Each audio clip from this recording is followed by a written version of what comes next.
YS Jagan Rentapalla పర్యటనలో పాల్గొన్నందుకు పోలీసులు కేసులు నమోదు చేయడంపై మాజీ మంత్రి పేర్ని నాని స్పందించారు. రాష్ట్రంలో నరకాసుర పాలన నడుస్తోందని ఆరోపించారు. కేసులు పెట్టినంత మాత్రాన జగన్ను వీడతామన్న అపోహ మానుకోవాలని అన్నారు.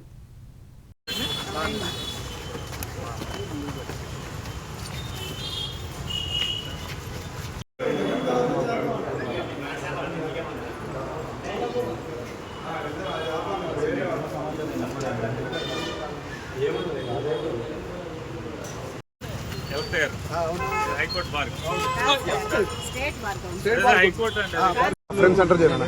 సత్తెనపల్లి పోలీసులు వాస్తవానికి మాట్లాడుకుంటే సత్తెనపల్లి పోలీసులు అమాయకులు. ఏం చేస్తారు?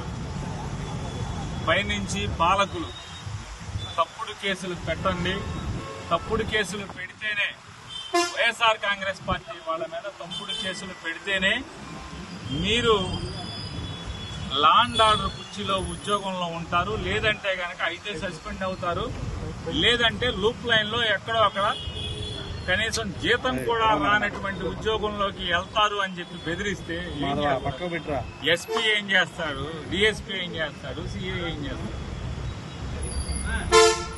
ఇవాళ మా ఇంటికి వచ్చి మా ఆఫీస్ కి ఒక కాగితం అంటించారు. ఏమని కాగితం అంటించారు? 11 సెక్షన్లతో, ఒక సెక్షన్ 2 సెక్షన్ 3 సెక్షన్లు కాదు, 11 సెక్షన్లతో సత్తెనపల్లి పోలీస్ స్టేషన్ లో నేరం నమోదైంది. ఆ నేరం విచారణలో నీ పాత్ర అంటే పేర్ని నాని పాత్ర బాగా ఉన్నట్టుగా రూఢి అయింది. బాగా లోతైన విచారణ చేస్తే విచారణలో నా పాత్ర ఉన్నట్టుగా రూఢి అయిందంట. అందుకు నన్ను ముద్దాయిగా చేర్చారంట. ఏంటయ్యా నేరం? పోలీసు ఆంక్షల్ని అతిక్రమించి జనాల్ని పోగేశావు. నువ్వు పోగేసిన జనం విచ్చలవిడిగా స్టంటులు చేశారు. ఇక్కడ ప్రాణాలకి ప్రమాదం వచ్చేట్టుగా ప్రవర్తించారు, ప్రజలకి ట్రాఫిక్ అంతరాయం కలిగించారు. ఇట్లాంటి అనేక రకాల. నేనొచ్చిందేమో జగన్మోహన్ రెడ్డి గారికి 3 కార్లు 100 మందికి పర్మిషన్ ఇచ్చారు. తాడేపల్లి జగన్ గారి ఇంటి దగ్గర నుంచి నేను జగన్ గారి కారులో వచ్చాను. ఆ 3 కార్లలో నేనున్నాను కదా. ఆయన కారులో వెనక సీట్లో నేను ఎక్కువ వచ్చానంటే ఆయనకి ఇచ్చిన 100 మందిలో నేను ఉన్నా కదా. నాకు ఇక్కడికి వచ్చే వరకు, సత్తెనపల్లి వచ్చే వరకు కూడా మీరెవరో నాకు తెలియదు. నా తరపున పార్టీ పంపిస్తే నాకు అండగా వచ్చినటువంటి వకీల్ గారు ఇక్కడికి వచ్చే వరకు ఆవిడెవరో నాకు తెలియదు.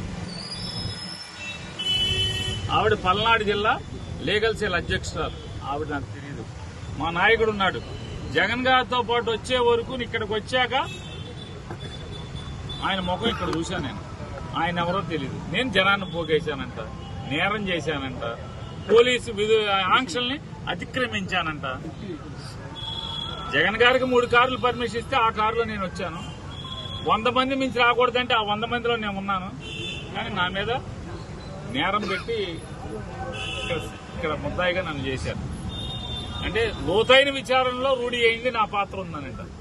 నాకు ఇక్కడ నేను ఎవడాటో మాట్లాడాను, ఎవరిని పిలిచాను, నాకు కౌన్సిలర్ కూడా నాకు ఎవరో తెలియదు, ఇక్కడ చైర్మన్ ఎవరో నాకు తెలియదు, వైఎస్ఆర్ పార్టీ వాళ్ళు ఎవరో నాకు తెలియదు, ఆ రెంటపాలు ఎక్కడో తెలియదు. సత్తెనపల్లి, నిజంగా సత్తెనపల్లి నా జీవితంలో మొదటిసారి నేను వచ్చాను. నేను ముద్దాయిగా చెప్తాను.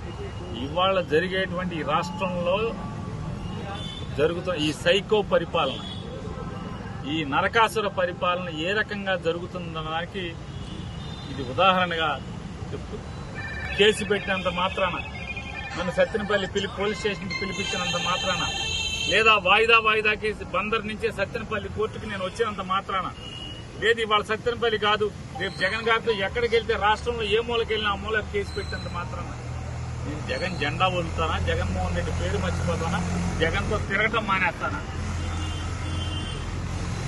మీ ఇష్టం వచ్చినన్ని కేసులు పెట్టుకోండి. మా మీద వైఎస్ఆర్ కాంగ్రెస్ పార్టీ వాడి మీద, వైఎస్ఆర్ జగన్ జెండా మోసేవాడి మీద నువ్వు ఎన్ని కేసులు పెట్టినా జగన్ జెండా మోసేవాడు జెండా వదలడు,